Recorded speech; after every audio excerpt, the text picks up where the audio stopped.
there's a bit of an art, I think, to creating a great package, which is basically your offer. And the strength of your offer is going to determine how much someone is willing to pay and whether they're willing to say yes or no to that thing. Our whole mission at Future Firm is to help firm owners unlock freedom and growth in their business.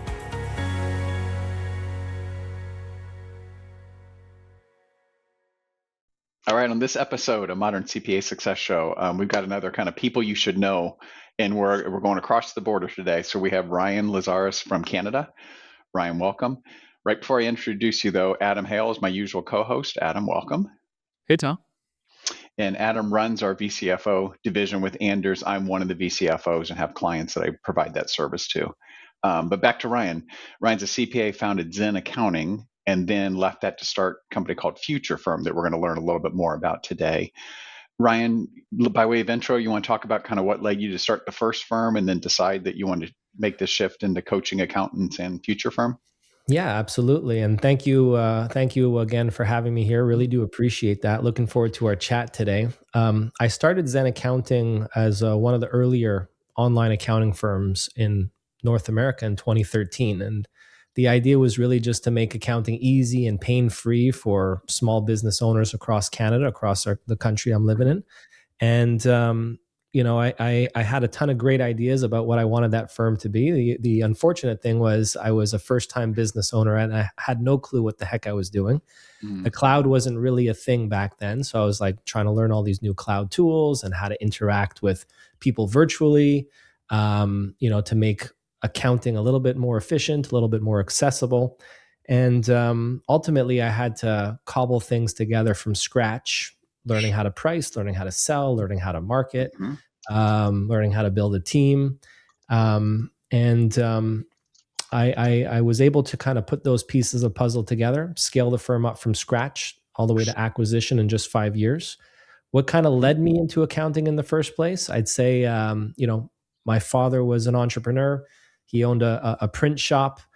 There was an explosion in the business in terms of growth, and then we all kind of know the way that print went. So it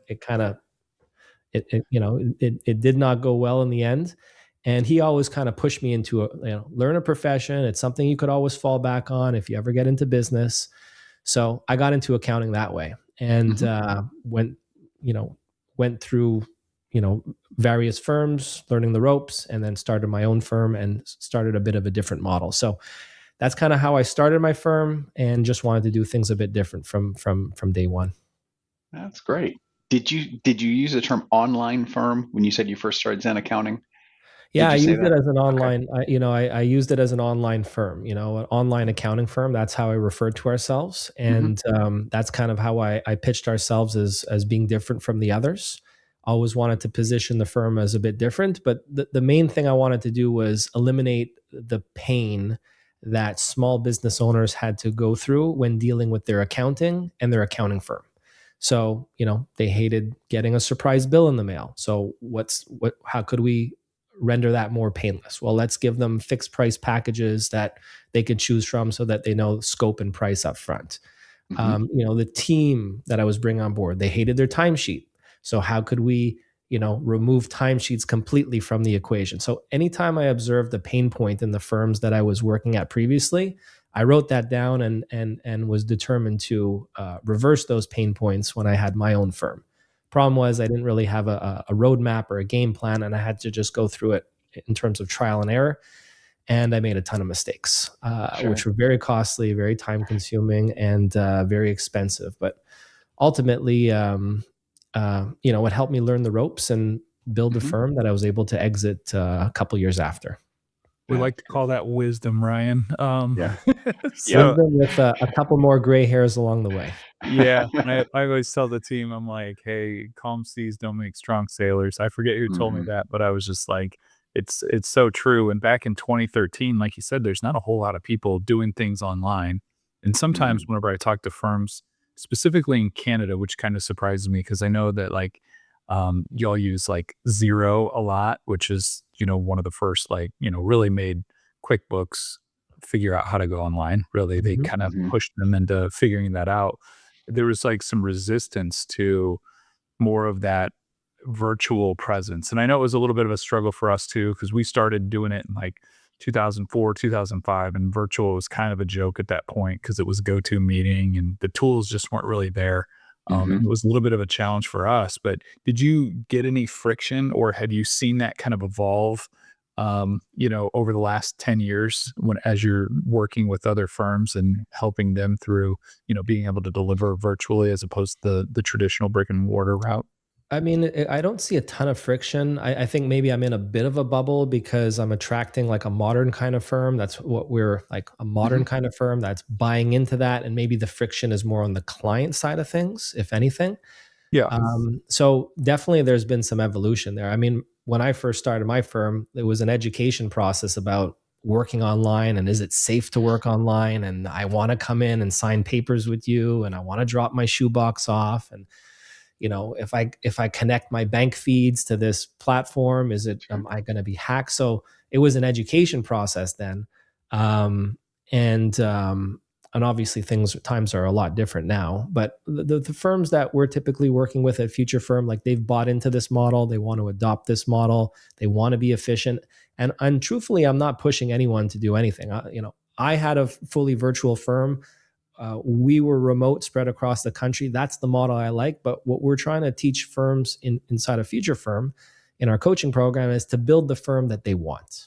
And if you like going in person, and if you like meeting your clients in person, and you like that kind of approach, then go for it. There's pros and cons to everything. If you want a hybrid model, it's probably the trickiest model, I think, one of the trickier models for a couple of reasons. But go for it. So it's up to you to design the firm and the business that you want. You just have to know what you want, and then we plot the course to get there. Do you see a lot of the same common threads? I assume you do.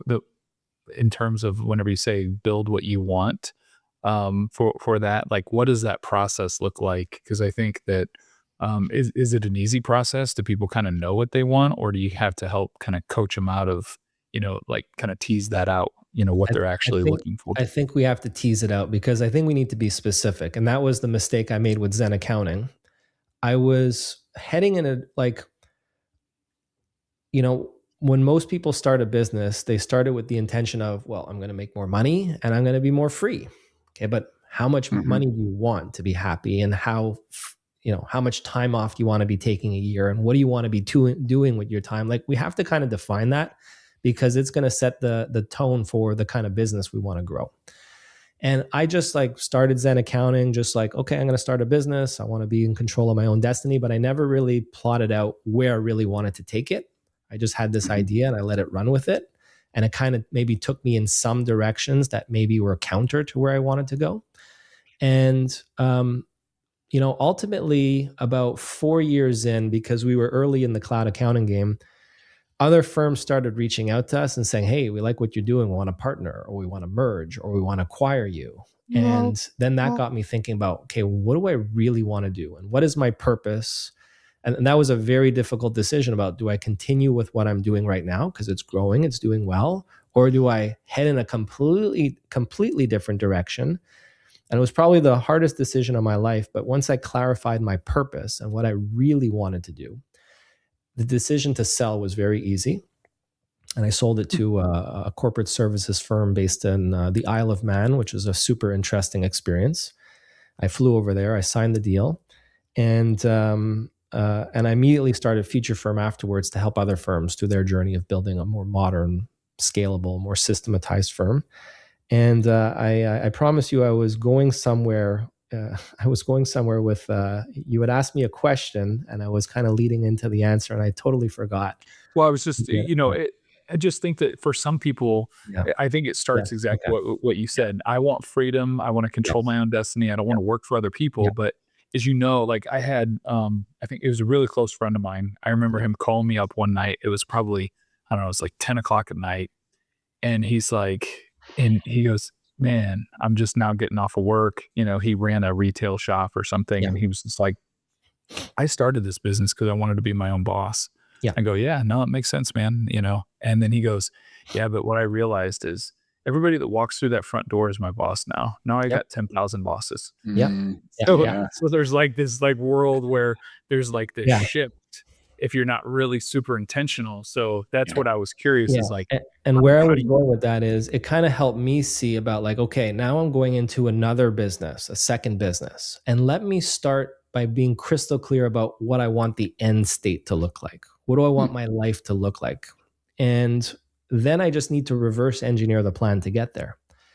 And that's what I think I see a lot of firms jump into their firm. It's their first time running a business. They want that freedom. They want better lifestyle. They want to make more money, but they don't really clarify. They don't really crystallize in their mind what they actually want their life to look like and how much money is enough.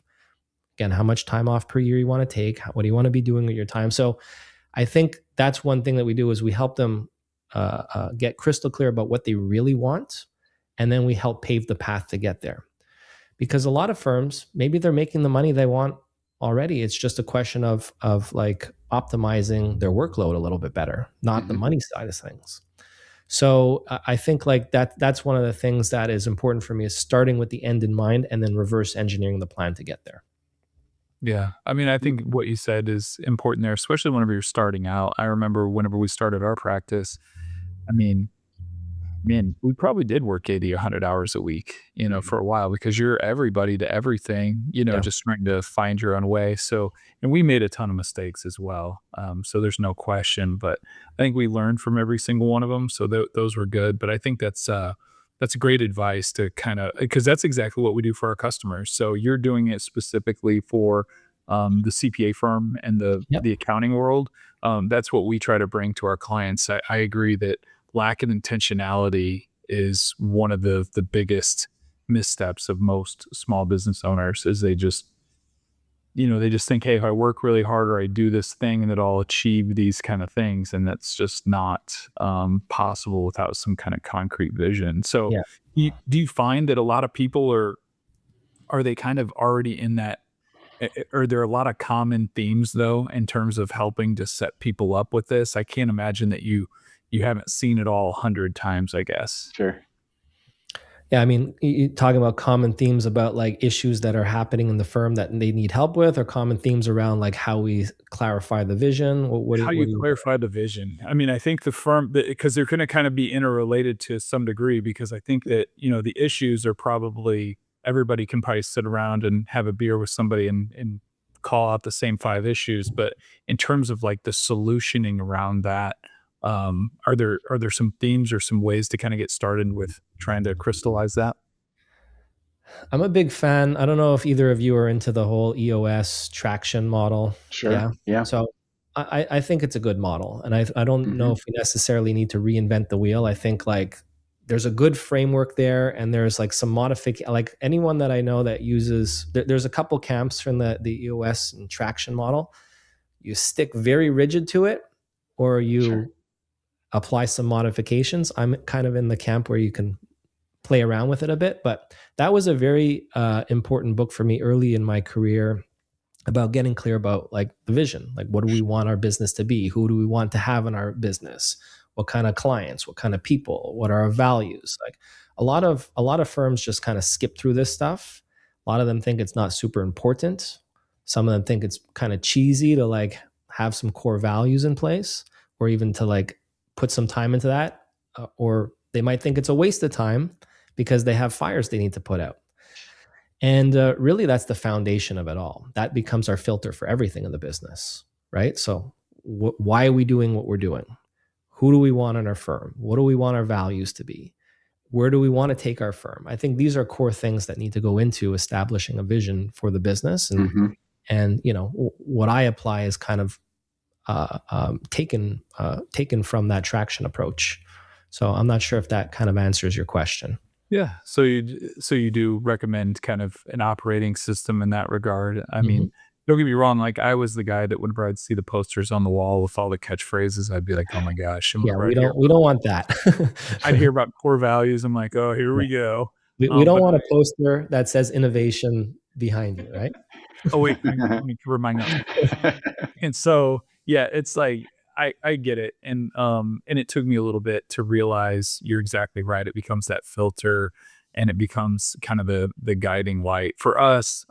Traction wasn't out at the time, so we based our practice off of eMyth Revisited Yep. specifically. Mhm. I know they have like the accountant's edition and all Yep. that kind of stuff, but found a lot of good, just kind of core guidance in understanding that. And then we had like Ron Baker on our show. And Ron was obviously a big, Mm. influential person for us in terms of Yeah. value-based billing and Oh, pricing, he was things the of that nature. biggest for me. He was the Yeah. Yeah. biggest. That was like a Oh, big good. turning point for me. So yeah, like definitely leaning on other professionals. They always say like the best counselors have a counselor, kind of thing. It just kind of feels like in this space, there's so many people with, just whether it's the operating system or it's people like Ron Baker or yourself, like being able to get to know these folks and understand what they can provide. It just helps so much because as a business owner, sometimes it's a lonely space to be in. Absolutely. And that was one of the biggest regrets that I don't think I had a lot of regrets with Zen Accounting because all the lessons that I learned along the way, obviously, I learned them the hard way, but I could have probably made life a little bit easier on myself if I had plugged into more communities, if I had plugged into like different coaches or different experts. And yes, I Mm, followed along, but I didn't leverage them enough. And sure. now I have coaches in a variety of different areas in the business when I need help. And, I think there's a lot of value in identifying someone or a company that has kind of done what you're looking to do and plug into that so that you could avoid making a lot of costly mistakes along the way. Yeah. Ryan, on your website, something stuck out to me. I'm curious if you can talk about this differentiation. You said people are running a practice, not a business. Hmm. I'm curious when you see that, what that means, because my guess is as you look at eMyth, Traction, things like that, that's more running the business. But how would Yeah. you describe the difference of running an accounting practice versus a I business? think about it in terms of like the org chart. When I think about Hmm. practice, I think about like, okay, there's like a firm owner or a partner, and like then below them is like maybe a manager, and then there's like a team of like accountants or bookkeepers, and everything literally funnels up to that one person, and they're responsible for sales, they're responsible for marketing, they're responsible for like operations. So they're managing the team, they're hiring the team, they're putting processes in place, they're selecting technology, they're probably doing some of the administrative stuff, they're dealing with client, they're literally doing everything. And like Hmm. so when I think about practice, I think about that kind of model. And when I think about a business, I think about like, okay, who owns which respective functions and roles in the business so that the business owner can be shielded from the stuff they're not good at, the stuff they don't want to be doing, and just focus on the things that they're really good at. And generally, most firm owners I encounter is they like the business development side of things. They like the business development side of things. They like the strategy side of things. And they like spending perhaps a little bit of time with like some key clients or handling some key relationships and maybe doing perhaps some advisory services. But there's like that, most of them are spending like 90% of their time elsewhere. So we need to implement the right people, the right team structure, the right organizational chart to shield the business owner from all that stuff so that they are not the bottleneck and the business can grow without them having to spend 50, 60, 70-hour weeks. That's kind of how I think about it. Oh, that's great. And what I heard in there, even as you listed the roles, was of course someone says, I don't have time. Because if I'm doing all those things, Mm-hmm. when I take time off, those things stop or get broken. And now I'm working on vacation or the hours, everything else that goes into being the catch all of everything. Absolutely. You want things to kind of continue if you're not around. Sure. So I mean that's part of it. Okay. So is there a certain size, whenever you're talking about, having the freedom and flexibility, but also scaling a practice? I know you grew yours over 7 figures, right? Yep. Sometimes I know even just whenever we're working with business owners, a lot of times it's hard to really get into the business owner and leverage model Yeah. sub $1 million. I mean, you Yeah. can start to do it. But is there kind of an ideal space where you find like, have you found this like place where people can kind of have both things at once, like financially? Is there any kind of rhythm to that at all? I think like we have to certainly be above the 7-figure mark, you know. And again, it depends what you want out of your business, because some people are happy. It's like, you know, they could take 2 weeks off a year and they could work 30 hours a week and they can have a handful of good clients and they're still involved in a little bit of everything, but they're happy with that, you know. So maybe you can do that at 500,000. But you know, I think like if we're looking to take like a lot more time off during the year where the business can still operate, and we have a profitable business on our hands where a team is kind of doing all the stuff that we don't want to be doing, we're probably approaching the 2 million mark and up. Yeah. Yeah, I think that was kind of where we started to feel. Now, my partner and I, since there was 2 of us, obviously that complicated the math a little bit, Yeah. you know. So we had to feed 2 of us, but yeah, that seemed to be kind of the case. And I know a lot of people talk about kind of the black hole of business is right around that 1.5 to $2.5 million in revenue, $3 million. I know I experienced it. We work with a lot of service-based businesses, and they seem like they get to about, you know, right around 12 to 14 people, and they try to bust through that Yeah. ceiling. And it's almost like you have to, once you're committed to that 1.5, if you want to kind of hit that next tier, you almost have to like punch through to almost that 2.5, $3 million mark. Yeah. Have you kind of experienced that as well? Yeah, I think you know that we need to add more. There's some key roles that we need to add. There's some structural changes. There's a different way of operating. There's a different way of leading, right? Because once once you're above that 2 million mark, you know, you really have to change as a leader. Before, you could have probably succeeded as a micromanager, and I've certainly experienced that. I'm curious how you got into the COO role, though, because I think that's a very important role that a lot of firms don't have. And how did you get into that role? And how did you think it was helpful for the business as you scaled it up? Well, because Jody and I would probably have killed each other. And frankly, how it kind of happened was, you know, early on, it got to the point where, you know, I joined actually, you know, Jody was to my senior, but we got to a point where we kind of grew where we could handle any situation, you know, independently. He could do this side, I could do that side. So we had to really delineate job responsibilities for us. Yeah. And we knew that we were heavy, like you, heavy online focused. Like we had national clients all over the place. So marketing and sales was super important. And that was Jody's passion. That's what he wanted to do. I could do it, but it wasn't really what fed me. Mm-hmm. I was really good at taking some of that vision and then distilling it down and creating systems and processes and just kind of making sure everything moved. So we learned pretty early on. We actually brought in at that time is an EOS instructor, you know, Yeah. where you go through the vision and the planning and everything. So you're the integrator. Yep. So I'm the Mhm. integrator. He's the visionary. And so once we kind of started working through that process, I'm with you. Whenever it comes to intentionality, I always start with the org chart as well. And it's like, okay, let's not put people where they are today. Let's go ahead and like, well, you can like fill the whole thing out. And even if Yeah. my name shows up 6 places, how do Yeah. we get me out of 6 down to 5? And that's Mhm. essentially what we did and kind of worked backwards so we could kind of find where our highest and best use was. Mhm. And it served us well. You know, Yeah. one, we got along better, right? Because then we weren't bumping into each other. And then two, he was doing things that gave him a lot of energy. I was doing things that gave me a Yeah. lot, and the stuff that kind of drained our battery, Yeah. we pushed And off. your background is in accounting? Yeah, so I'm a CPA.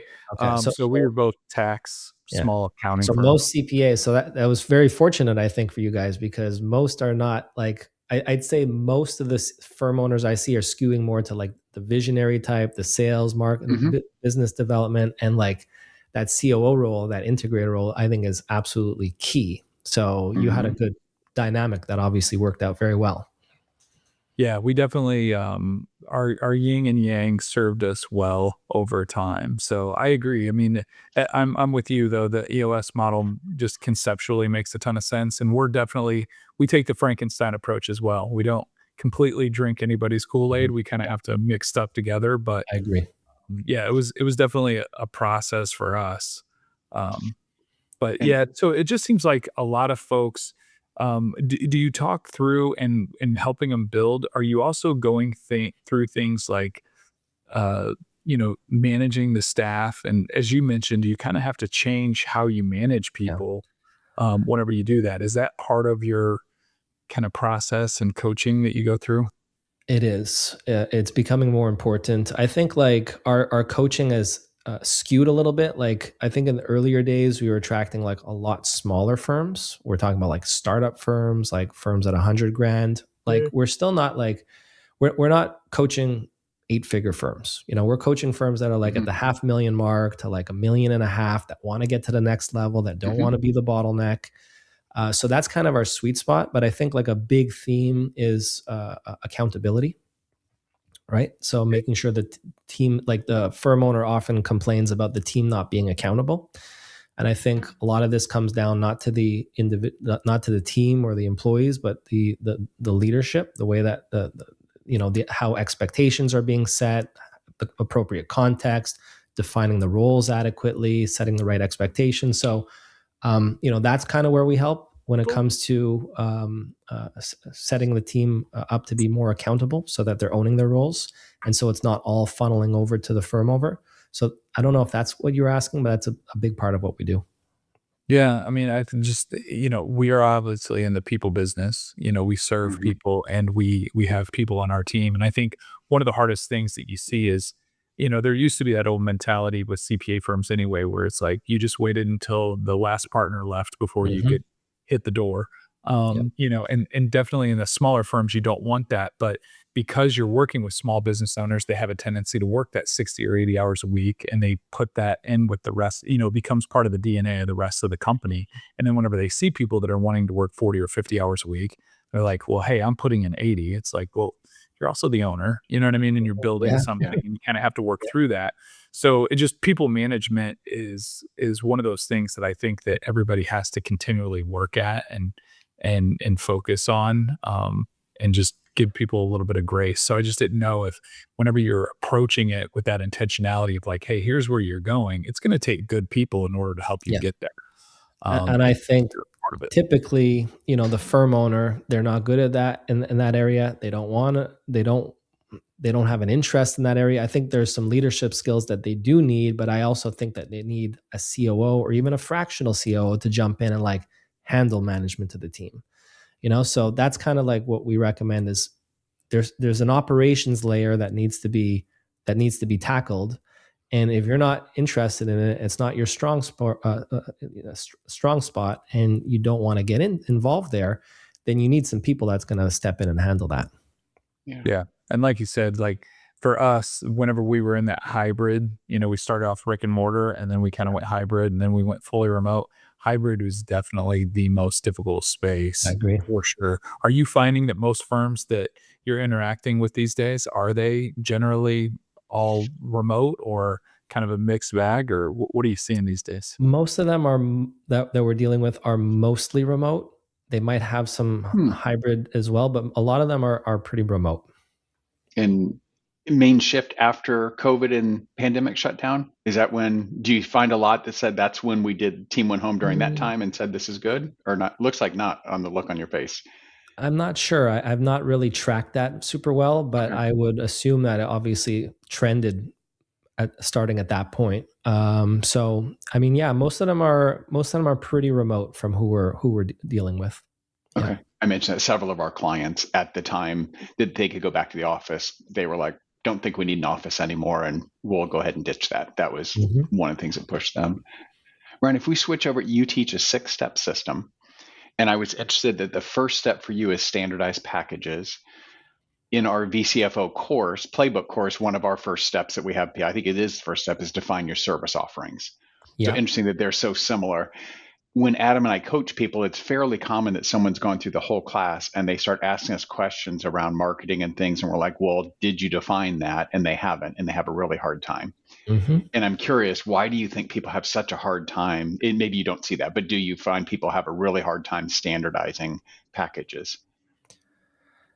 I think they do. I think it's there's a bit of an art, I think, to creating a great package, which is basically your offer. And the strength of your offer is going to determine how much someone is willing to pay and whether they're willing to say yes or no to that thing. So, our whole mission at Future Firm is to help firm owners unlock freedom and growth in their business.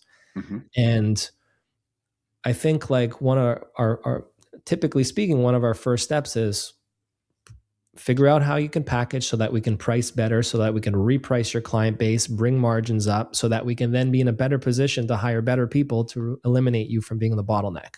So it all starts with, we can't just say, it's easy to say, like you see all over social media that like, oh, raise your prices, you're pricing too low, 2x your pricing, 3x your, it's easier to say that. But really, in order, like, if we want to get clients saying yes to those higher prices, we need to give them a reason. And the reason is going to be in your offer. So we want to structure the offer in a way that's going to be appealing and attractive to your clients. And we're going to say, we have this great new package and it's going to help you get from here to there. And we're going to get you from A to B. And this is the transformation we're going to help you with. And here it is, you want it, yes or no kind of thing. So, the package is the starting point to increasing the prices, at least in in the way that we handle things. So, yeah, I mean, I think they have a hard time kind of conceptualizing like what's the combination of services and features that you need to include in that package. What's the right combination of service and like what's the right number of service and features? What's the combination? Because it's not just about having like, we like the 3-tiered approach, gold, silver, bronze. It's not just about like having 3 options and just a list of stuff. It's about what is the right dynamic between those different options, those different tiers, and are the tiers that you've laid out achieving a certain objective? So I think conceptually it's maybe there's a bit of a learning process that goes into it before they could actually put a package in place that they're happy with. Yeah. I like that you coach people through that. At least in the conversation I've had, people seem to get really stuck with what I offer today. And I have a really hard time translating that. And when I hear them starting to describe packages, it feels like there's a natural tendency to start pulling in all the stuff I do today. And all of a sudden you look, and Adam, you mentioned the term Frankenstein. That's what it looks like. Like it looks like you started with something good, and then, oh my God, I don't even understand this anymore.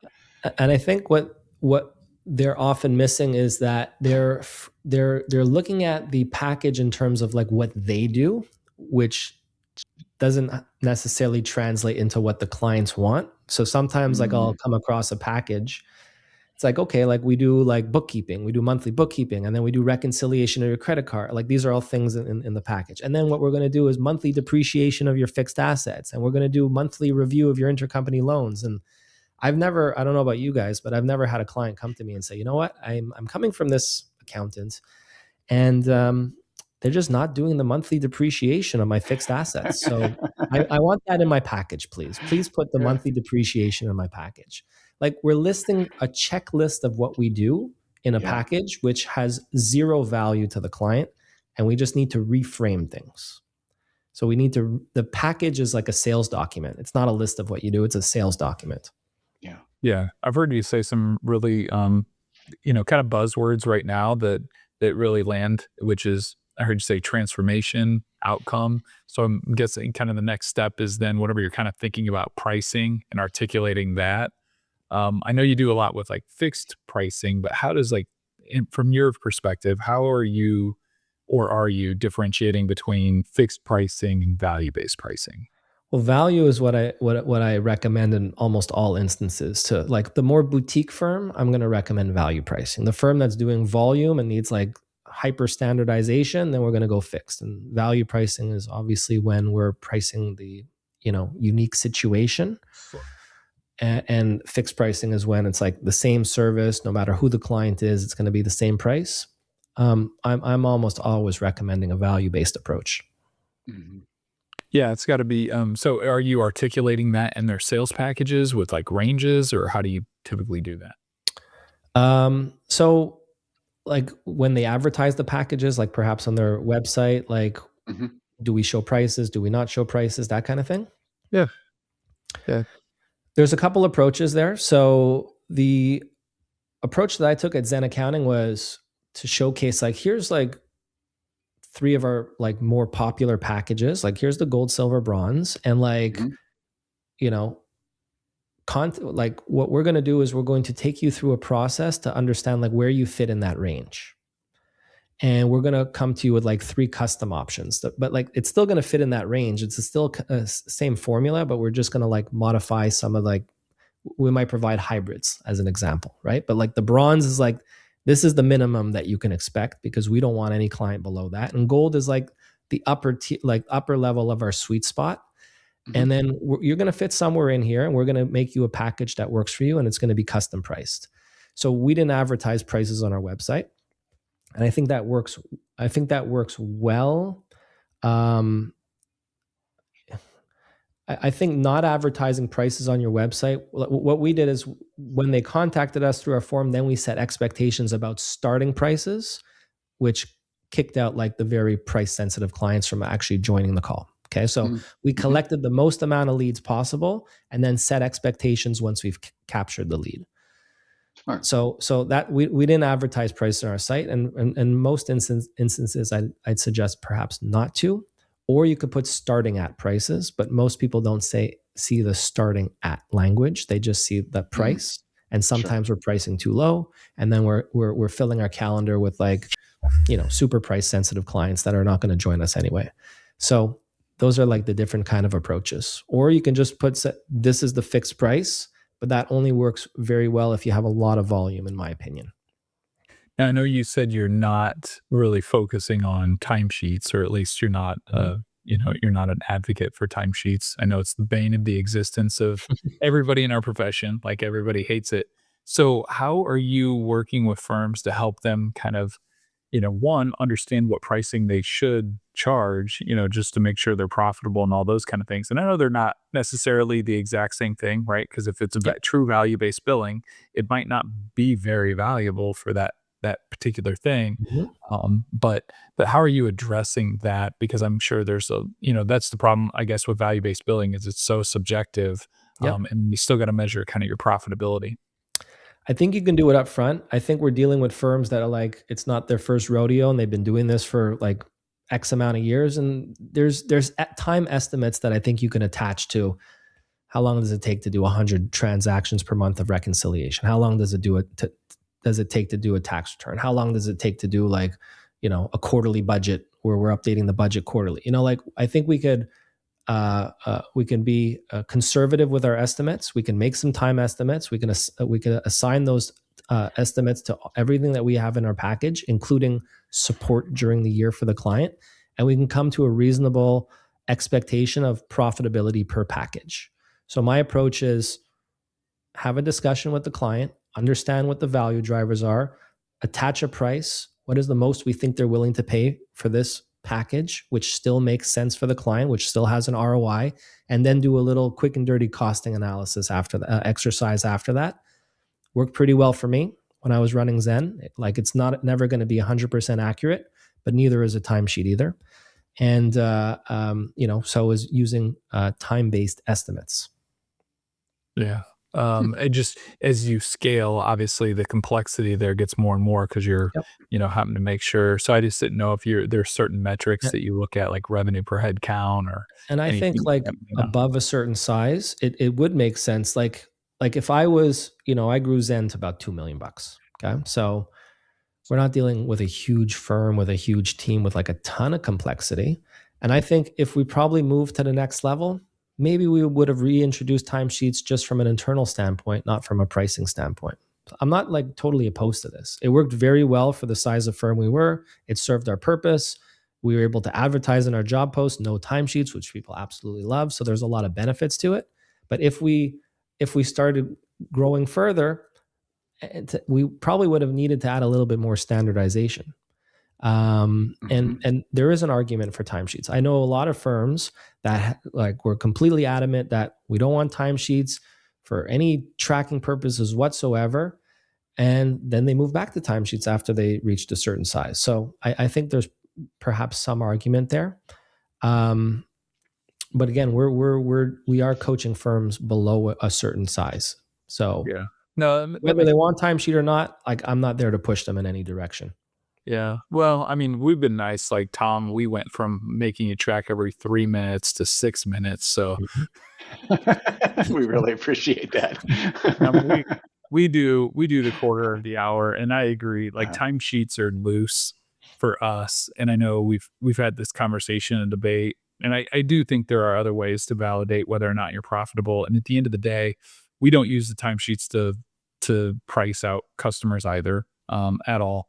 The only thing that we use them for is to help our team. So if Tom came to me and said, "Hey, I'm completely underwater, I feel like I'm doing too much," we can then look at his book of business, and I can see where his effort's going. Because a lot of times what he says to me and where his time actually ends up going are two totally different things.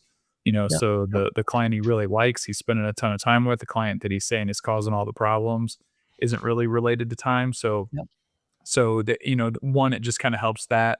And then two, I think the other thing is that we just look for trends over time. How are we doing pricing clients that have bill pay, that don't have bill pay? Are we seeing it go up? Are we seeing it go down? Because, technology is going to disrupt a lot of that historical knowledge that we had. Like, hey, it should take 6 hours. Well, now what if you just throw it into a tool like Basis or something, and now it comes back to me in 30 minutes, So we were using time estimates for capacity planning. And we were basically like, our model was we controlled bookkeeping for all clients. So it's relatively, like, again, we know like 100 transactions for like a simple client is going to take this much. And for like a medium complexity client is going to take approximately this much, et cetera. So we controlled all the data.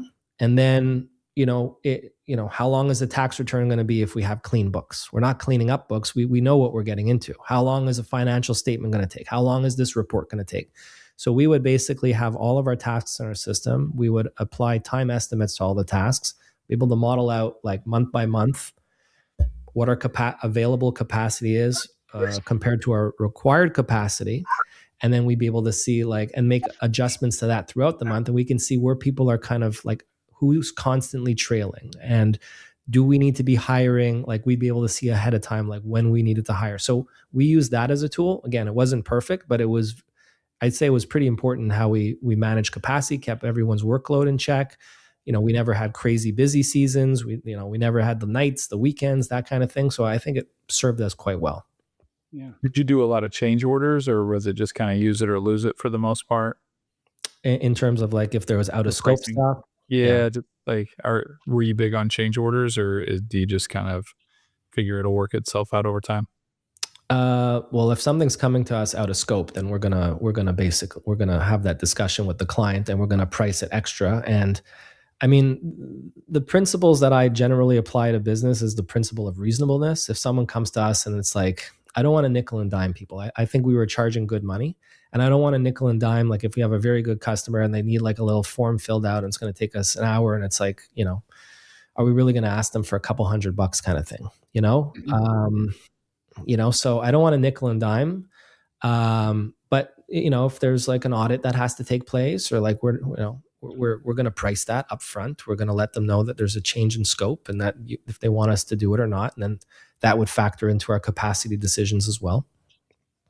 Yeah, I think we do very similar. Our usual stance would be it's included, but there are some things that push up against that. And to Adam's point around time, sometimes time is that factor. If you realize we're spending much more time on this client than we would expect, that would tend to be where you start looking at that scope. Yeah. Ryan, as we start to transition toward the end, I've got 3 kind of somewhat rapid fire questions for you, just to have people learn a little more about you and kind of your take on the industry. So first one, what do you think was a pivotal moment that changed the trajectory of your career? You think of any one particular big thing that comes up? I think the pivotal moment for me was probably when I went through the process of trying to determine if I wanted to sell my firm or not. And going through months of agony. It's like I had scorecards about this option and that option, and quantitative and qualitative, and like I have spreadsheets. I still have them all. And then I just like, you know what? Like one day I just like took a step back, and it's like, what's my purpose? And like that kind of guides all my decisions. And that kind of guided my decision, like without me even knowing it, when I started Zen Accounting. And that certainly guided my decision, like when I determined I wanted to sell the business and start Future Firm, and that guides all my decisions today. So I think having a strong, knowing what your purpose is, knowing what your why is, I think that was a pivotal moment for me, because I was able to like plan the business the way I really wanted it the next time around. So I think that was probably one of them. Oh, that's great. I hear that a lot in the consulting you do with others also, that future vision, where are you trying to go? And so obviously you learned it and are teaching it. Mm-hmm. What about, and you mentioned this just a little bit, but not in a specific example, what do you think clients are valuing more today that firms are under delivering? I think it's the human experience. And I think that's a trend that's just going to continue to intensify, because a lot of us are so concerned about automation and so concerned about AI. And they're like, how could I automate everything I do? And I think the firms that are going to be more human are the ones that are going to win in the end. And people still want to deal with people. And I remember, I don't do my own books. I don't do my own taxes. I remember I hired a very well-respected firm here in Canada, and the people that lead it I consider friends, but they had like a super automated, robotic, cold onboarding process, and it just never sat right. And eventually we did part ways. But you need to inject a little personality, a little bit of a human touch, and probably a lot more these days, actually. I think those are the things that we need to look out for. That's great. You're reminding me of the countless times that I've heard Adam tell me and others, why don't you pick up the phone and call that client that's not very happy, right? You get to the point of, I've seen the messages, emails going back and forth, and the times where that has really paid off of the quick conversation. You're like, we're in a much better place. But many times, they're wanting to be heard and know that. And so you won't catch me picking up the phone very often, but I might do like a little Loom video in place where it's like you can see me and there's a little, it's actually me talking there. And so, yeah, that's probably my replacement for a phone call. Okay. Well, Adam can coach you up. Mine's whenever you watch the Slack messages or you watch them just 100%. Go back and forth. And finally, you're just like, I can see both of them getting irritated at each other as they go, and they're totally not seeing each other's view. It's like, Tom, pick up the damn phone. It's a 30-second conversation. I agree with that. Yep. I agree. Yeah. Mm-hmm. Okay. Moving on past my own coaching then. What about, is there something outside of work that you feel like makes you better at your job? Outside of work, for me, probably travel. I like to go to like some pretty remote destinations and like install myself in places that I feel very uncomfortable. And I feel like travel has given me a lot of perspective, and I think perspective is important when you're dealing with different people and how you understand the person and navigate relationships and stuff like that. So probably I'd say that. Okay. Oh, that's an excellent one. I think I heard a couple things. The perspective is great. Also, the makes me uncomfortable, because many of us in our roles, there are times we're uncomfortable. And if you can get to where this is how things work and I'm going to get through this, that can make you so much more successful. Right. Anything you were hoping to touch on today that we haven't gotten around to? Any kind of final? No, I think you had some good questions for me. So I appreciate having me on, and thanks to both of you for the time. Sure. And if people want to reach out to you, what's the best way for people to get in touch? And my newsletter is the best place. I have a free weekly newsletter that's sent to over 10,000 firm leaders that want tips, tricks, strategies, insights about how to grow a firm that gives them more freedom. So they can go to futurefirm.co/newsletter. Excellent. Yeah, Ryan, what a great resource you are, giving back the way you are. I mean, I know you enjoy it and you have a good time with it, but there are just so many people trying to figure this stuff out, and for you to be able to, take that learning curve out of the way and provide the services that you do, just what a huge help and great inspiration for the industry. So yeah, super excited to have you on here and appreciate all your knowledge and sharing. I really appreciate it, guys. Thank you very much. Thank you. Thanks.